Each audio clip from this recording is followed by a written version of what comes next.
Someone asked, are there recordings being made? I believe there are recordings being made of these sessions, so someone can help. Who's the person that someone should talk to if they need to?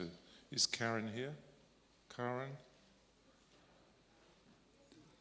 Karen, could you put your hand up? That's the woman to speak to if you're after a recording, after the event. Thank you.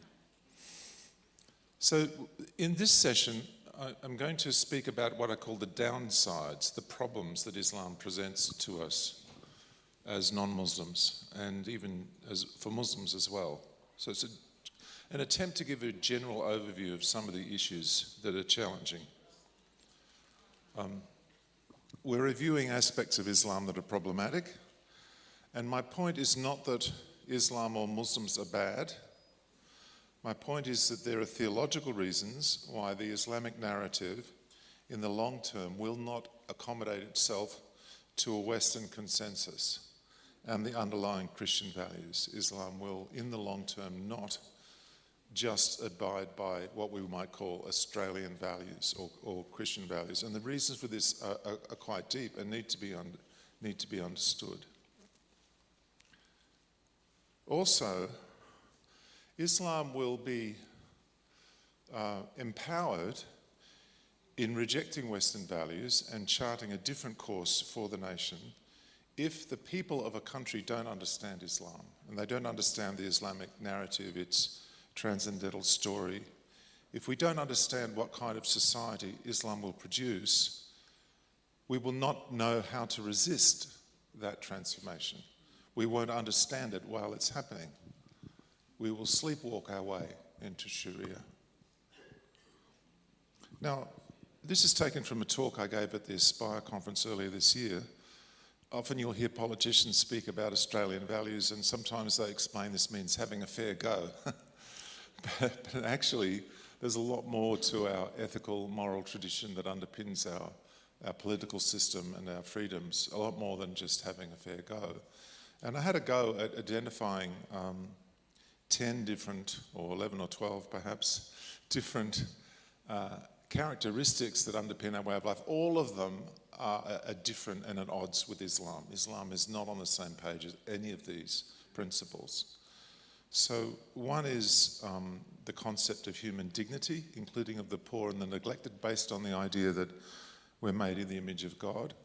Another is the concept itself of human rights, the idea of fairness in governance, that you should treat people equally, the idea of care and compassion for others, even those you disagree with or who are not on the same religion or group as yourself, the idea that all people are of equal worth and equal before the law, the idea that it's more honourable to be a victim of abuse than to be an abuser. Tom Holland writes about this. This was not the view of the Romans. In their view, the worst thing was to be crucified, and the best thing was to be the one doing the crucifying. Also, in the Christian tradition, we reject bad ideas, but not the people who hold them. We make a distinction between enmity and love. That someone might be against us, we might disagree with what they say, but we're still obliged to respect them and have love for them, even love our enemies. The state should also not overreach into matters of faith and individual conscience. There's a domain, as it were, in the human spirit that it shouldn't be subject to the state. This is not an Islamic perspective. Truth is subject to reason. That's a biblical perspective, not an Islamic. The idea that people in power and also citizens are accountable to a higher moral law is different from how Islam understands authority and accountability. Governments should act justly to protect those without power. Again, that's a Christian tradition. The idea of human sinfulness, which underpins the need for limited government and checks and balances, the separation of powers. Again, that's a Christian or biblical idea. So it's actually quite a rich set of ideas. These are just some of them that underpin our way of life, all of which would be replaced if the Sharia was the dominant force in this land. And the journey to Islamisation of Australia will involve the gradual degradation and setting aside of all these principles. In fact, a number of these principles are rejected by liberal, progressive, secular perspectives. So these are already being challenged from from within, but also Islam is bringing a different challenge from without. So, as Tom Holland points out in his great book Dominion, even movements which reject Christianity, such as the Enlightenment, were only possible because of Christianity. He says, to live in a Western country is to live in a society still utterly saturated by Christian concepts and assumptions, even though they are being eroded. And as Ayaan Hirsi Ali said, responsible citizenship in the West is inseparable from Christian morality. I don't think our leaders understand that very well at all. Now, Danny Burmawi, I mentioned his book before, he points out that not all narratives, not all transcendental stories about how everything holds together, not all worldviews are equal. He says, yet while some people are equal in their humanity, stories are not equal in their consequences. Some stories elevate, others enslave. Some teach us to love the stranger, others command us to kill him. Some cultivate conscience, reason and restraint. Others sanctify rage and conquest. The equality of persons is a moral truth. The equality of ideas is a dangerous fiction. Civilizations are shaped by beliefs, and beliefs, when codified into law, ritual, and education, generate characteristically different outcomes. The human heart may be universal in its longing, but the path it walks is carved by the story it believes. Not all stories are worthy of us. Not all stories build the world we want to live in. Some carry the seeds of progress, others carry the viruses of collapse. If we are to measure the stories that shape the modern world, then the feet of the immigrants cast the most honest vote. That is, so many people want to come into the West. That's the more honest vote about the value of Western culture and tradition. An interesting question, we've talked a lot in Australia about multiculturalism, and a fundamental question is, what is culture? And it's not just the kind of food you like to eat or what sort of clothes you wear. It includes these values or ideas that I've been talking about. And that's a challenge for multiculturalism, like which of these fundamental principles that support our way of life and the freedoms that we enjoy, which of these are going to be shared by other cultures as we become more complex in our cultural diversity? Will they be shared at all? How do we negotiate that? And our governments have forced us to be in a situation where we have to somehow resolve these issues, but the governments have no plan for resolving these issues. There's just an assumption that difference is beautiful, but difference is not beautiful if you're looking at stories that produce a very different way of life and don't elevate human dignity in the way that the biblical tradition has. Now, we're in a kind of post-Christian consensus around these issues in our culture, which is fraying. And Western people can have radically different fundamental narratives, but still agree on some things, such as the importance of liberty. Secular humanists defend this because it safeguards individual autonomy. And utilitarians defend it because it maximizes well-being for the greatest number. But this consensus is not so stable. And it doesn't encompass all the foundational Christian concepts. For example, human sinfulness, which is very important to understand as a foundation of the separation of powers in our culture. This is no longer part of the Western consensus. A progressive worldview doesn't accept the idea of human sin. This consensus, where people with different narratives can come to at least some shared values, however limited, is not available for all narratives. Islam can't share in this consensus because it draws from a contrary narrative. Now, as a pragmatic choice, Muslims can accommodate themselves to a non-Islamic consensus in Australia, for example, when Islam is weak. But when Muslims gain power, they're motivated by Islamic teachings to take steps to overthrow what remains of the previous consensus and replace it with Sharia. A good example has been the outbreak of antisemitism around Australia. The following reflections explore the downside of Islamisation. So Islamisation is a long-term, intergenerational, multifaceted process which seeks to embed Islamic characteristics in a nation and ultimately to transform it into a Sharia-compliant political system. Islamization is driven by grassroots theological principles which lead to parallel results all over the world. Because it's theologically driven, you'll see the same scripts playing out in different places. There are two fundamental theological principles. One is Muslims are the best community and they command right and forbid wrong. Jews and Christians, however, don't share in that. And then also that the messenger Muhammad has been sent with guidance, the key to understanding the human condition in Islam, so that it would triumph over every religion. So those who are with Muhammad are with God, and those who are against him, there will be harshness shown to them. These are two quotes of Muslim scholars. Anan al-Tikriti was speaking at a Muslim youth conference over 20 years ago at the University of Melbourne. Some of the Muslim groups like to have their conferences at Melbourne University over quite a long period of time. He said, "We stand clear and we say we have nothing to apologise for. We are the best of the best, and we can and we will play our part in bringing about the best for the future of this country and its people. That is our role. These are our teachings." What is the best? It's Islamic law, it's Sharia.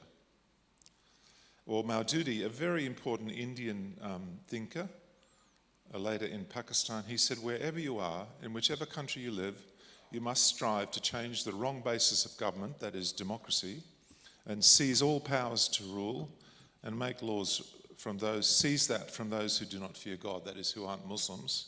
The name of this striving is jihad." I bought my copy of Let Us Be Muslims from the Islamic Council of Victoria a month after 9/11. It was being sold to me as an example of how to better understand Islam.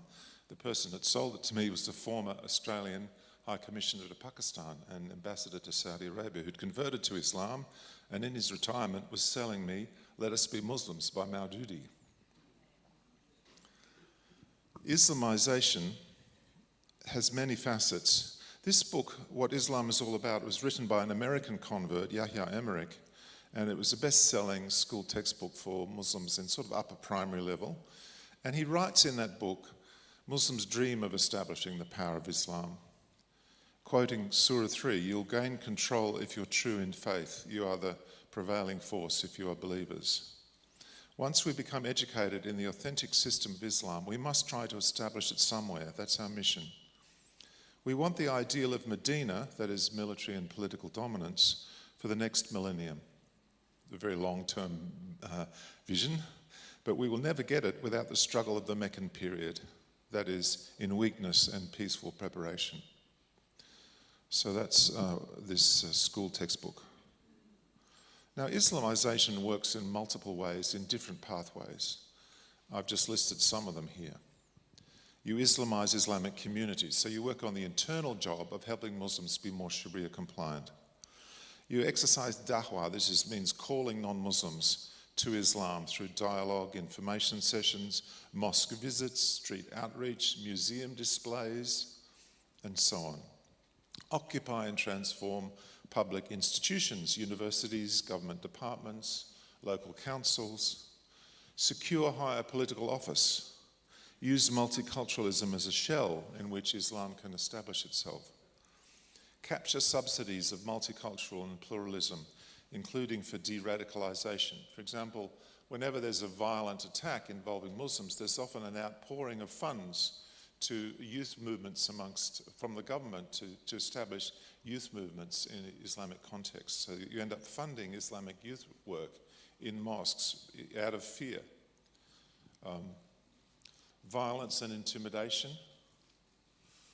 For example, in a recent debate at the Oxford Union, when some of the speakers were told that if they weren't being protected by the people organising the debate, the mob out in the street would have, done them in, threatening them really. Established Islamic political parties, silence opponents through Islamophobia charges, for example. Extend anti-discrimination legislation to protect Islam. Appoint a commissioner for anti-Islamophobia. Islamize the school curriculum, rewrite the school textbooks, implement Sharia finance, put it in mainstream banking institutions, present Islam in a positive light on troubling topics like jihad, peace, women's rights, history, establish local sovereignty, Sharia-compliant zones in which Muslims have dominance. Halal food certification establishes a stream of funding for local mosques and Islamic organisations. Seek allowances for Sharia family law. The Archbishop of Canterbury, former Archbishop of Canterbury, Rowan Williams, once said that the Brits should embrace Sharia law. He said, it's not as if it's an alien system, meaning these are sister religions to us, so we share a common heritage. Cultivate relationships with influential non-Muslims. I have seen all these strategies at work around. And I want to emphasise it's not the case that there's someone at the top masterminding all this all over the world. These sorts of initiatives arise because of a grassroots vision that comes out of the Quran and the Hadiths and the fundamental teachings of Islam, that Muslims see these as routes to establish the goal, which is the implementation of Islamic law. Yeah, quick question, Craig.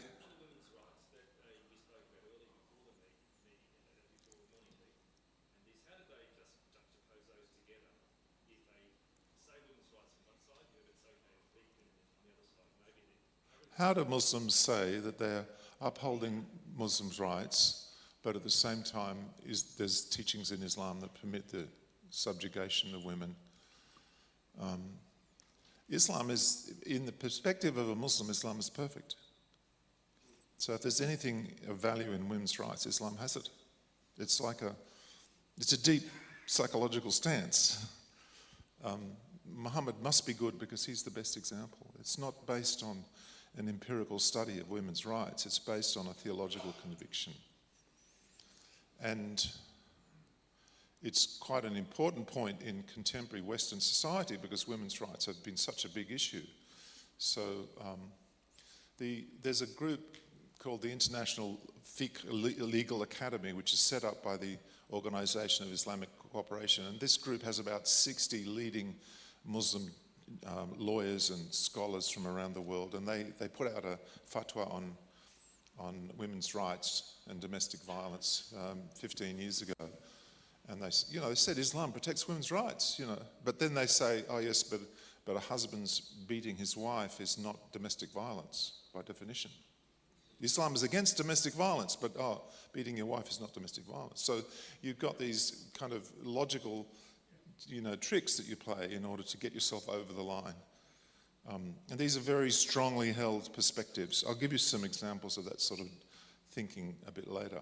So in classic Islamic doctrine, based on the Quran and the Sunnah, jihad refers to warfare against unbelievers to establish Islamic dominance. If you look up a dictionary of Islam, of Arabic, you'll see under jihad a number of meanings. One meaning might be struggle, but there'll be a meaning warfare against unbelievers. It's polysemous, as we say in linguistics.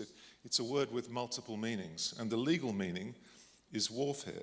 So in Islamic religious texts, like a Sharia manual, the chapter on jihad will be about warfare, not some internal struggle or personal kind of self-improvement program. In Arabic-speaking countries, most public references to jihad are about warfare. And we've been told, the greatest struggle is the war against oneself. But that's actually not what the mainstream of Islam has emphasized. And that hadith that underpins that claim is not accepted as reliable. Muhammad commanded his followers to offer non-Muslims 3 choices: convert, fight, or submit to Islamic conquest and rule. I've written a book about it called The Third Choice, which lays out what that implies for us. I'll have a quote that we'll show you later today from a leader in Sydney, a Muslim leader in Sydney, commending these 3 choices as a sign of Islam's tolerance and benevolence and decency. The Quran reports a range of responses of the Muslim community to disbelievers, starting at first with peaceful conduct, through self-defense under certain circumstances, and then to calls for aggressive conquest in the final surahs of the Quran, the last ones revealed. This is an essay written by the Sheikh of the Sacred Mosque of Mecca and the former Chief Justice of Saudi Arabia. And it's an essay on jihad in the Quran. And it was included for a time in a lot of the Qurans that the Saudis were printing in their millions and distributing around the world. Very interesting that you'd include a call to jihad in those Qurans. And he writes that at first the fighting was forbidden to Muslims, then it was permitted, and after that it was made obligatory against those who start the fighting against you, that is defensive, and then finally against all those who worship others along with Allah, that is all non-Muslims. Another important voice is Muhammad Taqi Usmani, who's a Pakistani and one of the leading experts in Islamic law in the world today. I think he was the deputy principal of the International Fiqh Jurisprudence Academy for the Muslim world. And he published a book which reported a radio interview he did. He said, aggressive jihad is lawful even today. Its justification can't be veiled only because peace-loving inventors of atom bombs and hydrogen bombs label it expansionism. We should venerate this expansionism with complete self-confidence. Don't let the Westerners shame you. They've got their own violence to deal with. But we're not embarrassed about the doctrine of jihad. So there's also a proud Islamic history of conquest and colonization, which has never been really reconsidered by the Muslim elites. This is a picture of the ancient world with the 5 Christian centers, the Pentarchy. So there was Rome, Constantinople, Antioch, Jerusalem, and Alexandria. 4 out of 5 of those ancient sites of centers of Christianity ended up being conquered by Islam. And this is a map of the expansion of Islam, firstly under Muhammad, then under the next lot of caliphs, and finally the Umayyad caliphs going to 650. So this is 130 years of military expansion. This is a proud history from an Islamic perspective. This is not something to be embarrassed about. I'd like to explain to you the Dhimma covenant. Islamic law includes elaborate and demeaning rules which regulate the lives of non-Muslims under Islamic rule. Non-Muslims are considered to be under a covenant of surrender known as a dhimma, which means a pact of liability or blame. There are many rules, include paying annual tributes, the jizya, which is a head tax on men. And many of these laws are quite demeaning, like non-Muslim houses should be lower than Muslim houses. Non-Muslims should get out of the way of Muslims when they're in the street.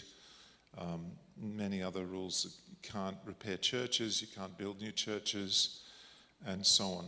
So this is based on the authority of chapter 9, verse 29, which says, fight, and the Arabic word to fight means to kill. Fight those who've been given the scripture, that is Jews and Christians, who do not believe in Allah nor the last day, so they don't accept Islamic teachings, basically, or don't forbid what Allah has forbidden by his messenger, so they don't accept Muhammad, and don't follow the religion of truth, which is Islam, until they pay the tribute readily, being humiliated.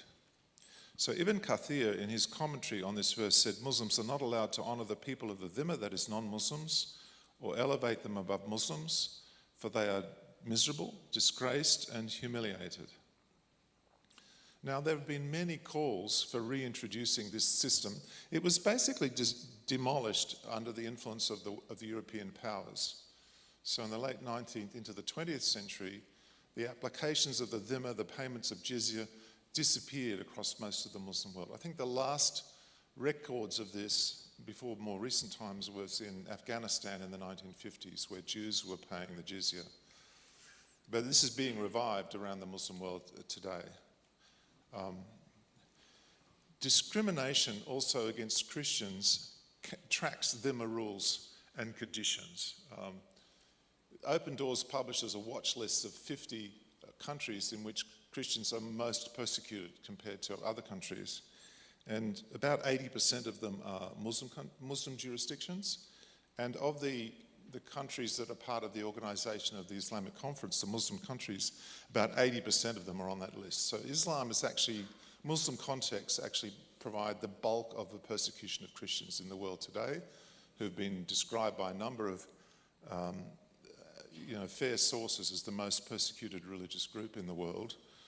and Islam's the main driver of that. And the forms that the persecution takes, or the discrimination takes, track the principles of the dhimma in Islamic law. The theology shapes the relationships between the different religious groups. Classical Islamic jurisprudence concluded, based on the Quran and the Sunnah, that waging war against non-Muslims is an obligation on Muslims everywhere. But it's up to the Caliph, the ruler of the Muslim world, to direct aggressive jihad of conquest. So this is in the Sharia textbooks. The world was considered to be divided into two zones, the Dar al-Islam, the House of Islam, and the Dar al-Harb, the House of War. On the other hand, when Muslim lands have been occupied by infidels, for example Israel, then the jihad to liberate these lands becomes an individual responsibility, obligatory for all Muslims, and no caliph is required. Classical Islamic law required Muslims to migrate to the Dar al-Islam if they found themselves in non-Muslim lands. That is, Muslims had a duty to live under an Islamic jurisdiction. Of course, the vast immigration into Western countries is in conflict with that principle. So this division of the world into two camps, which is reflected in the medieval Sharia textbooks, doesn't fit modern conditions. And Muslims have had to develop new understandings to justify the settlement of millions of Muslim immigrants in non-Muslim lands. I once found a list of fatwas by leading Muslim scholars answering the question, is it legitimate for a Muslim to be a citizen of a Western country? And various compromises or new ways of thinking have been suggested. For example, to call non-Muslim areas the Dar al-Sulh, the House of Conciliation or of Resolution, or the Dar al-Ahd, the House of Covenant or Treaty, because Muslims are under some sort of covenant in the Western countries, or the Dar al-Da'wah, the House of Calling People to Islam. That is, Muslims can be in the West if they're sharing Islam with people. Sheikh Shadi, who's a prominent Australian imam, the most significant leader, I think, widely regarded as a moderate and president of the Australian Imams Council, he doesn't reject the obligation to migrate when he was asked about it, but he argues that there's no country which implements Sharia properly, so there's no suitable land to migrate to, so the command doesn't apply at present. On the other hand, when ISIS declared the caliphate, its leader declared himself to be the caliph, many Muslims chose to migrate to join ISIS and to be part of the Islamic State, acting on this duty to migrate. Sheikh Shadi rejects ISIS as illegitimate and says that it has nothing to do with Islam. What about the West, the Dar al-Harb, the House of War? Sheikh Shadi was answering a number of these questions from radically minded or about radical Islam, and he was asked whether Muslims are entitled to take Western women as slaves. The logic behind this question is this. First, if Western nations send troops against Muslims, for example, fighting in the Middle East, they're at war with Muslims, with the Ummah, with the whole Muslim world. And second, Islamic law, the laws of war, do permit Muslims to enslave captive infidel women taken in jihad. So, if Australians are fighting against Muslims somewhere in the world, Muslims, by this logic, are at war with Australians, so they have a legitimate right to enslave women and take them as sex slaves. That's the logic that he's responding to. He understands the logic. His response is this, it's very interesting. Since Muslims entered the country, say Australia, in peace, they must abide by the conditions of their entry. They're under kind of covenant. They can't kill anyone or harm anyone. So he says, let's say this is Dar al-Harb, means that there's a state of war, but you've entered this country under their agreement, which means you abide by it. That is, even if there is a war going on, because you've come to Australia on a peaceful basis, you have to abide by peace. You walked into this country agreeing that I'm going to enter this country under peace, which means you can't take the women and children as your slaves. It's funny, he's saying, this is ridiculous to suggest that. Leave the country and then come back as a fighter and then take them as slaves. Fight by yourself, fight the nation of 20 million and see how far you're going to go. This doesn't make sense at all. So what he's saying is, I'm not opposed to the principle of taking women as slaves, but it's ridiculous because you don't have enough power to do it. And if you're really serious about this, you don't just go and take someone captive in New South Wales or Victoria or wherever. You'd leave Australia and come back with your guns and say, I'm waging war against Australia. Then you could take a slave. It's fascinating. He doesn't deny or oppose the fundamental Islamic legal principles. He finds a pragmatic way to say they're inapplicable. And by the way, there's a more nuanced way to understand this idea of abrogation. This is the idea that later verses cancel earlier ones. The Meccan peaceful verses and the warlike verses, according to another way of interpreting the Quran, can both apply today, but it depends on circumstances. If Muslims find themselves in Mecca, that is in a vulnerable minority position, then Meccan teachings apply. So Muslims should be peaceful when they're in an inferior minority position. But if they find themselves in Medina in a position of strength, then the warlike verses apply. This means that a Muslim community could use force and be wanting to use force to implement Islam depending on their strength, including strength of numbers. So you would predict that a small community of Muslims will relate very differently from a dominant community of Muslims. And this is regulated by Islamic law. And many people have made points like this. Many Muslims have said that. So Sheikh Shadi has taught that because Muslims in the West are weak, they're not allowed to wage jihad to implement Islam.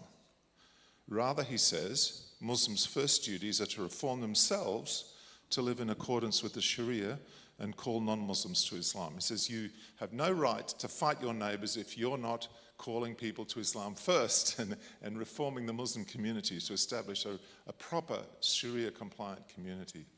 You're jumping the gun, he's saying.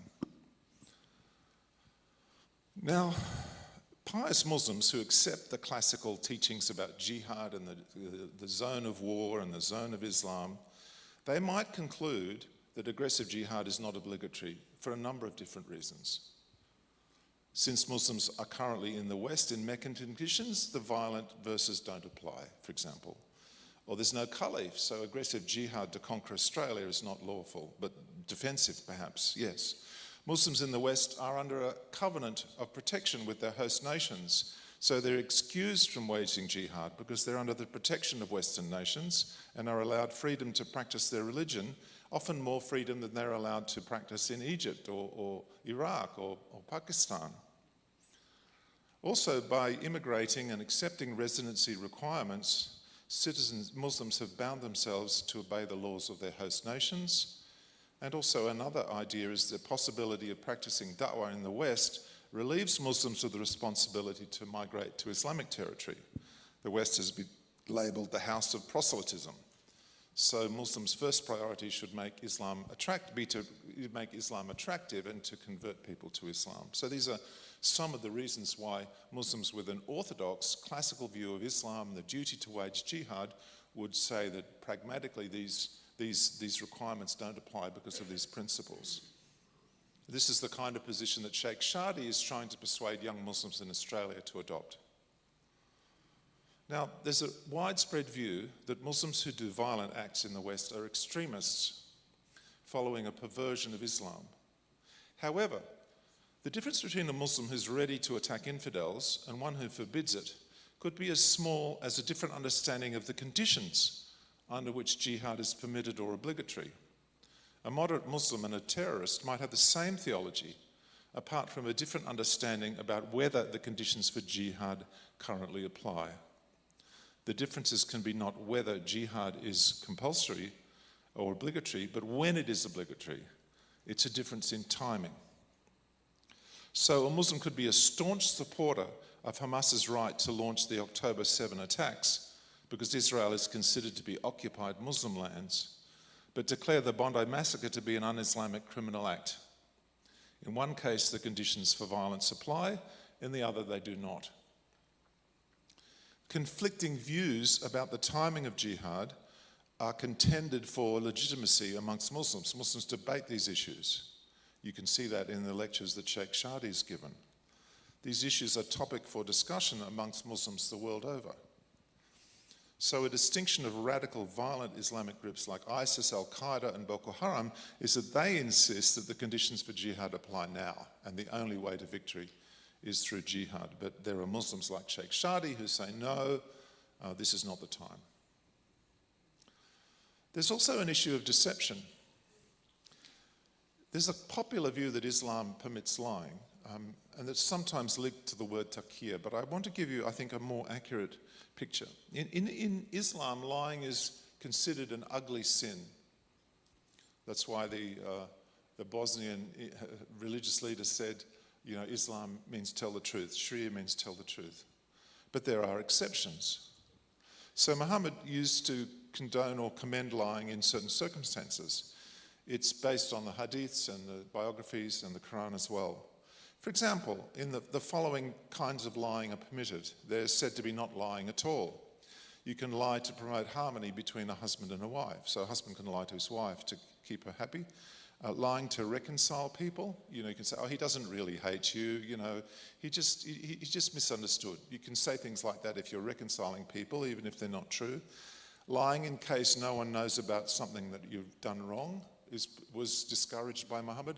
When people came to Muhammad to spontaneously confess some secret sin they'd given, he would rebuke them. Lying to keep someone else's secret is permitted.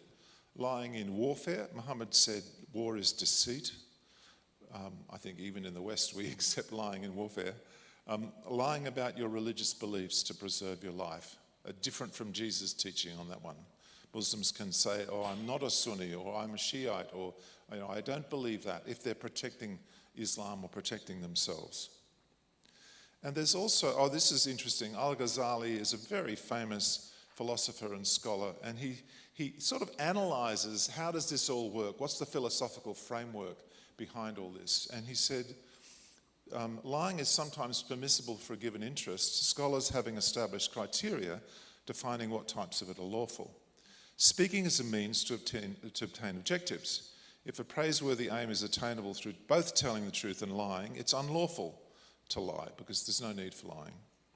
When it's possible to achieve such an aim by lying but not by telling the truth, it's permissible to lie if obtaining the goal is permissible, and obligatory to lie if the goal is obligatory. One should compare the bad consequences entailed by lying to those entailed by telling the truth, and if the consequences of telling the truth are more damaging, one is entitled to lie. There's also the concept of taqiyya, which is a separate thing.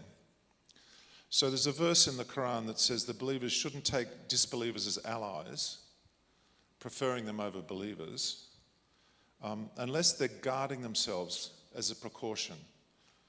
That is, Muslims can take non-Muslims as their friends if they're for a protective reason.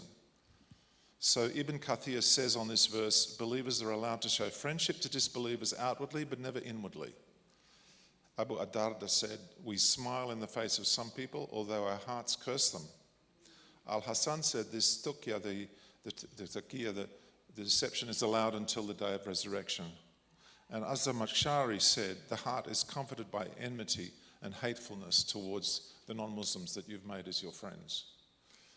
I'm not saying that all friendly Muslims think like this, but Islam teaches this. And at a kind of more general level, these principles can shape a culture. So you've got what religion actually says, and then you've got how the culture develops. And one of the problems in Islamic culture is that lying has become embedded in the culture, in the language. In Farsi, ta'aruf is a word for kind of deception and not showing your face to the other person. And so this is actually a huge issue for Muslim background believers. When they leave Islam and they become Christians, they need to learn how to tell the truth as a fundamental stance in every area of their life, and it can take quite a while to learn that and understand why it's important. It's very difficult to disciple someone who's not telling you the truth about themselves. So this residue of Islamic thought can really disrupt discipleship of Muslim background believers. I know about it because I helped plant a church in Melbourne of of Farsi Iranian background believers, and we've baptized more than 250 people in those congregations now, and we've had to work really hard to shift the culture in a number of areas, and this is one of them. Another concept that's important, remember we're looking at the downside, the challenges that Islam presents. I'm not here to bag Islam or say Islam's bad and Christianity good. That's not what I'm trying to do.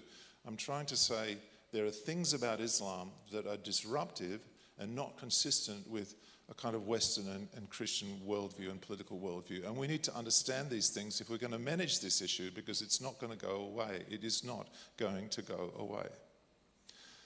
This phrase, al-wala wal-bara, loyalty and disavowal, is sometimes translated as loving and hating for Allah's sake. Sheikh Shadi, in one of his lectures, said, this is part of al-wala wal-bara. We love for Allah, we hate for Allah. And the verses that underpin this, Surah 3, says, don't let the believers take disbelievers as allies. And this was the Taqiyya verse, so don't take them as your friends, because you should be dissociating yourself from disbelievers. And then Abraham is held up as a good example. It's said that he said to his people, his relatives, who rejected the worship of one God because of their idols, he said to them, we are quit of you and what you serve, your idols instead of Allah.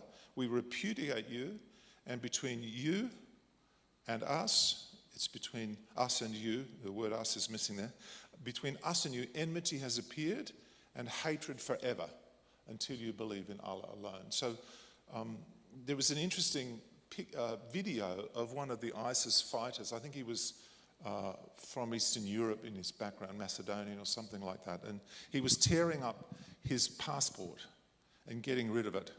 And he quoted this verse, Surah 60, verse 4. There is hatred between us and you forever.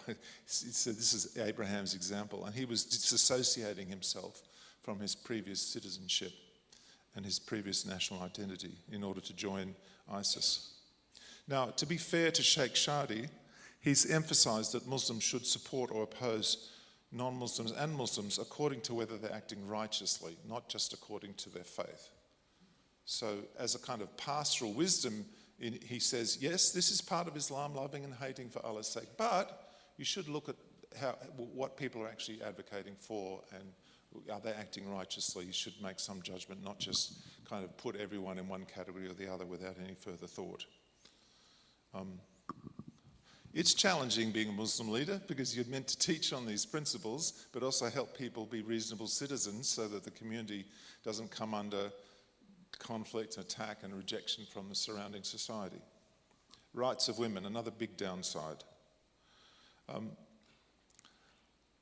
The Quran and the Sunnah project many negative perspectives about women. For example, Muhammad said they're deficient in intelligence, that hell is full of women, that nothing is more damaging to men than women. The Sharia guardianship system places all women under the control of a male relative. So if a husband dies, the sons might take control of their mother's life, for example.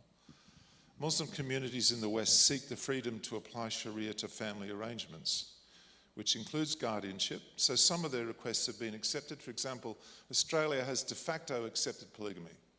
We do not prosecute people who have multiple Islamic wives in any way. In fact, Centrelink has adapted to that reality.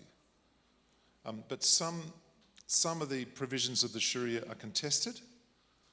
For example, in custody and divorce issues, who gets custody of children? You'll have an Islamic perspective, perhaps from the father, like I should have custody of my children, it's my religious right. But the mother might try and apply Australian values in that case. And some Sharia practices are basically illegal, and they're only practiced under the radar. For example, female genital mutilation by followers of some branches of Islamic law, underage marriage, forced marriage, and domestic violence. Are they against the law, but they might be practiced by some Muslims. Most Muslim states, this is quite interesting, Islamic states generally moderate Sharia law to favour the rights of women, to give them better rights than the Islamic law. For For example, banning the triple talaq divorce. In Islam, a man can divorce his wife by saying, "I divorce you," 3 times. But women can't get divorced that way. But there are some states that have banned that because it causes lots of problems. Like a man has a really bad temper and he divorces his wife, and there's no way of reconstituting the marriage, and the children are obviously affected. So a number of Muslim countries make that illegal. They're making Sharia illegal in Muslim countries. But in the West, governments don't interfere with Islam. So the Sharia court in the UK might be more strictly Islamic compliant than a court would be allowed to be in Egypt, for example. It's really interesting.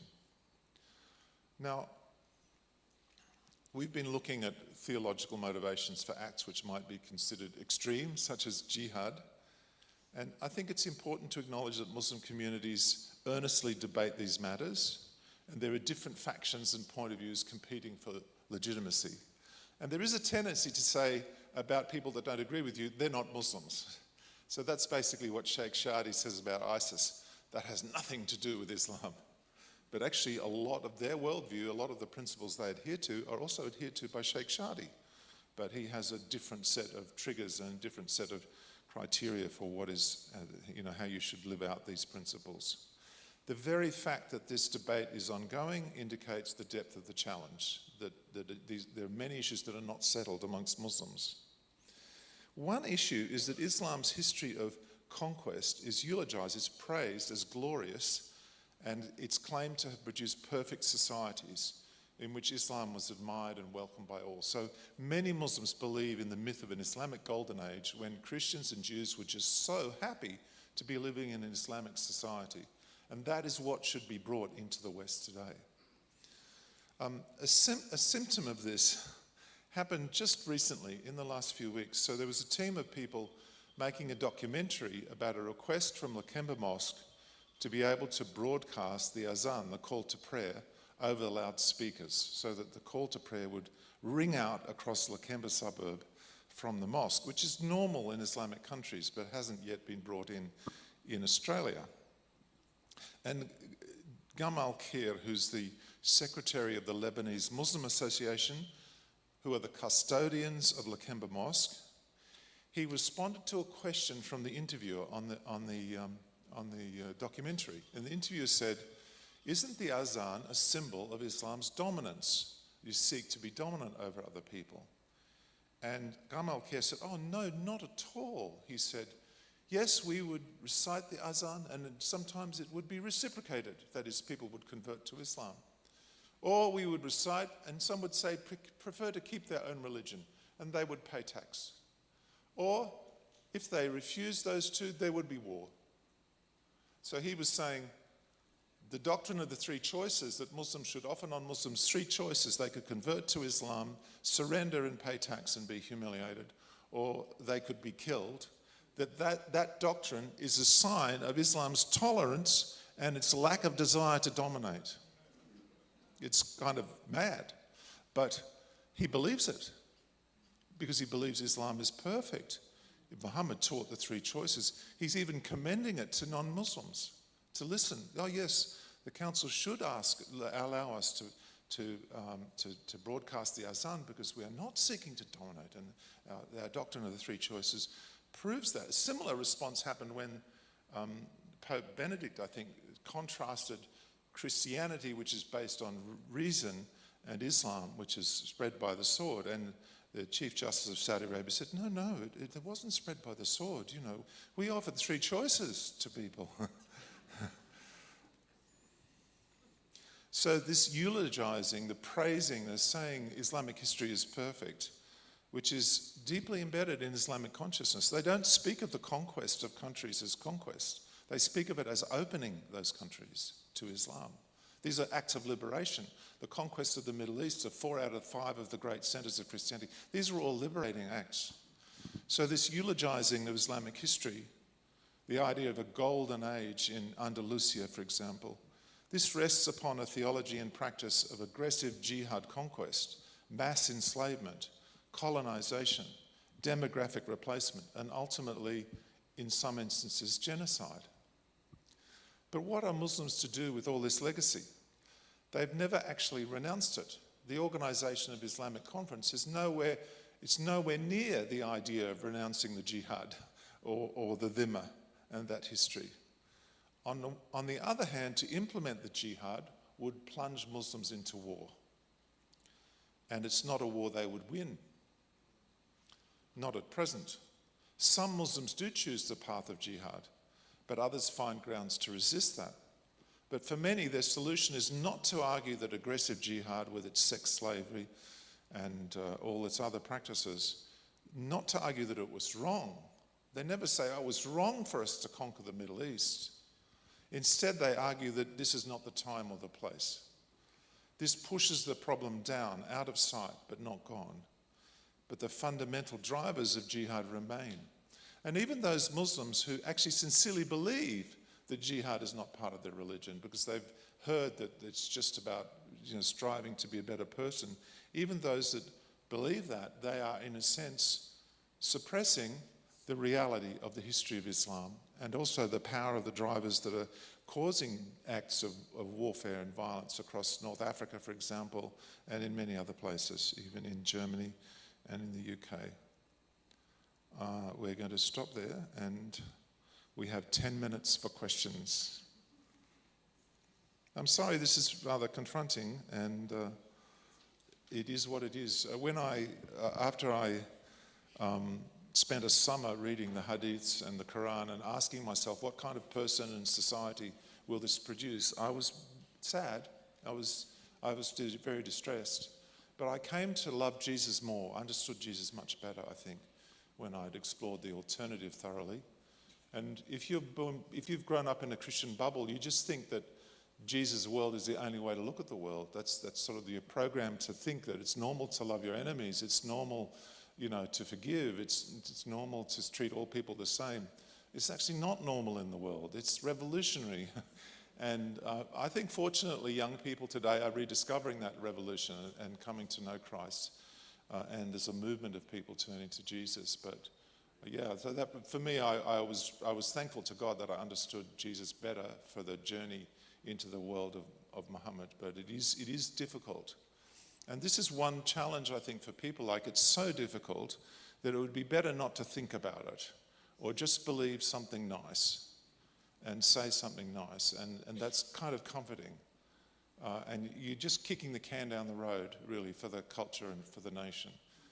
Because there's things that we could be doing now to address these issues, but who is going to give leadership in the public domain to do that? That's a big challenge for all of us.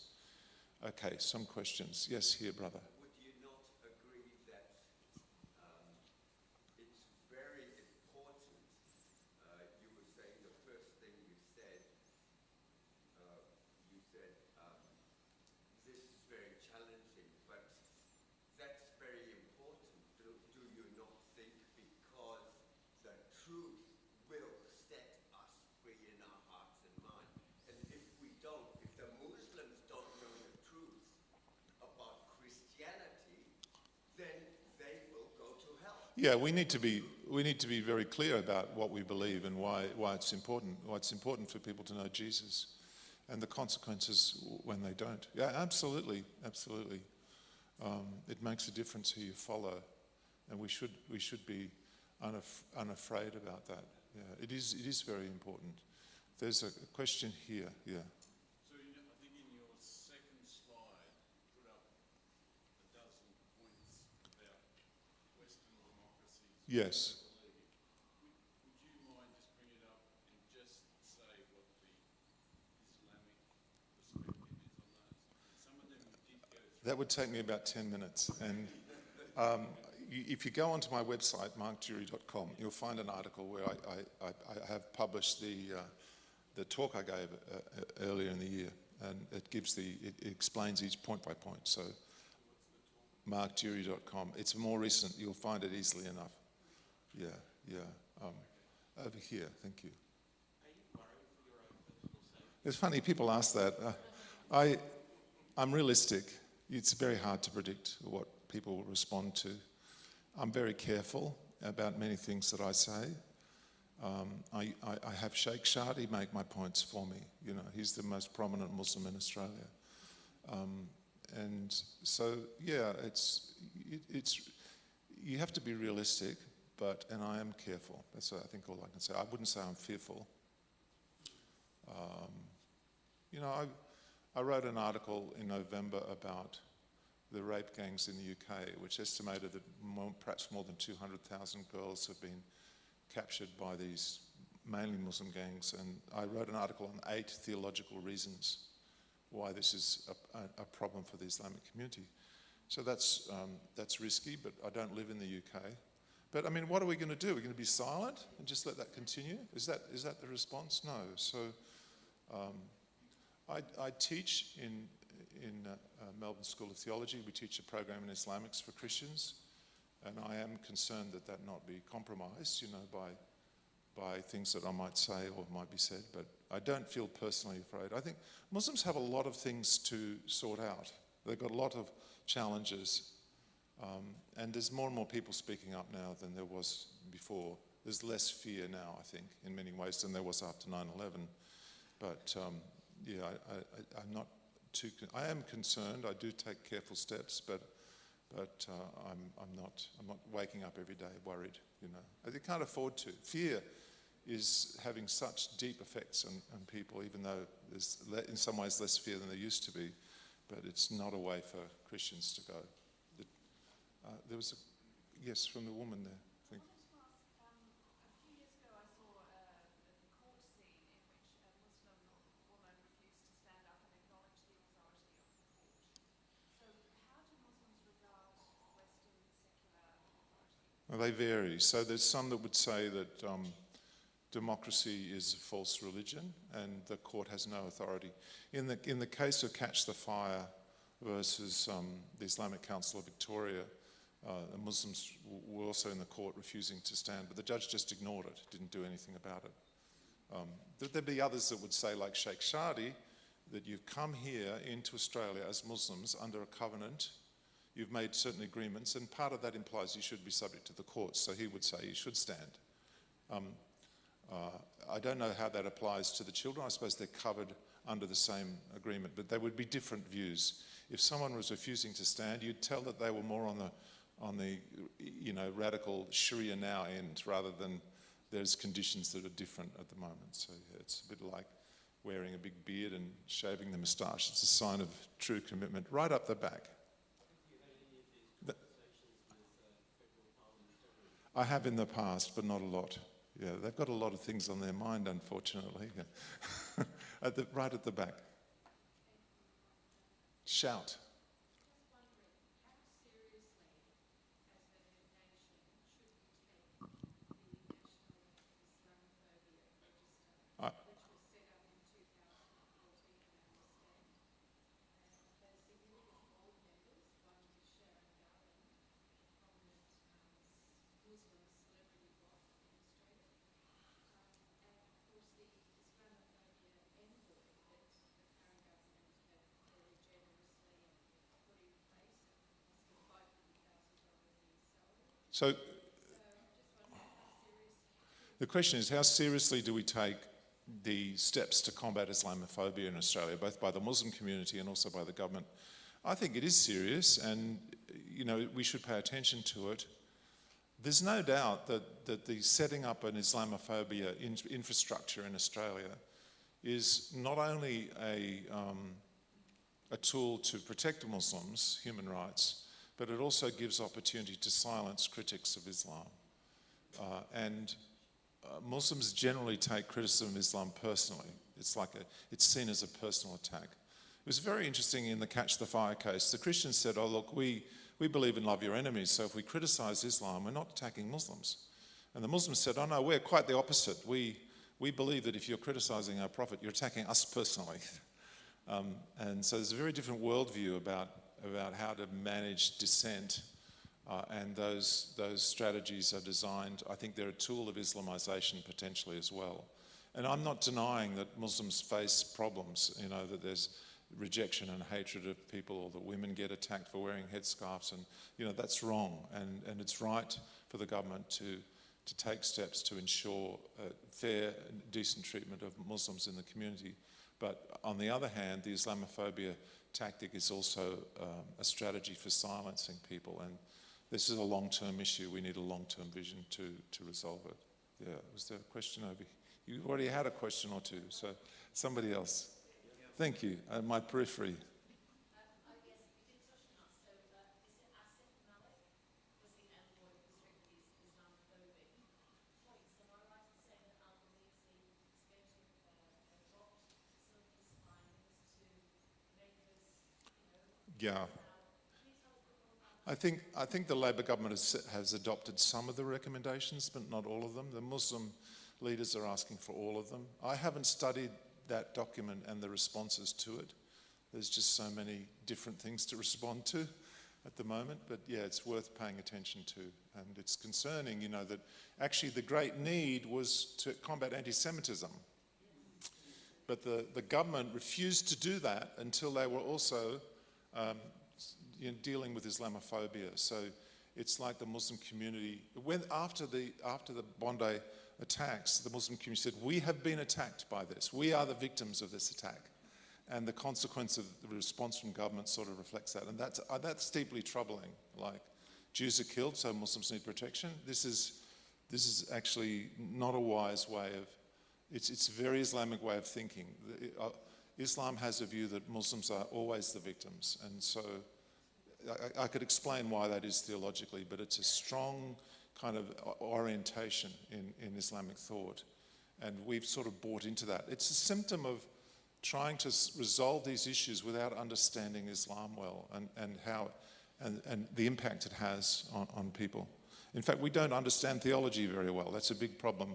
Our leaders can't articulate what are the fundamental values of Australia or what is culture or so many things that we need kind of theological literacy. They're not doing very well at it. How are we going for time? I think it's time for lunch. I'll be at my book table if you want to pick up a book. And we are coming back again at 1 o'clock. So you've got 45 minutes.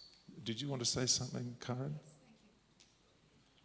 Thank you very much. Thank you so much, Mark. That was amazing.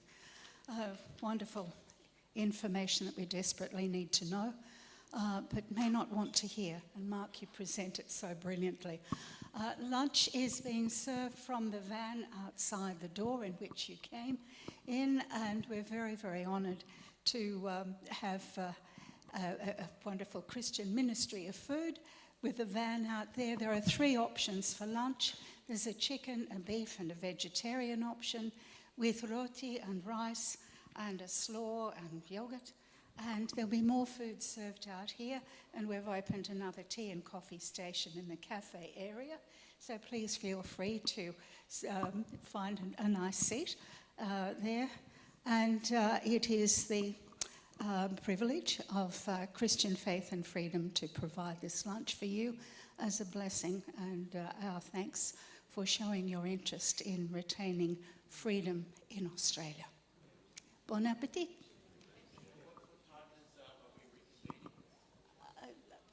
1 o'clock, yes, I think so.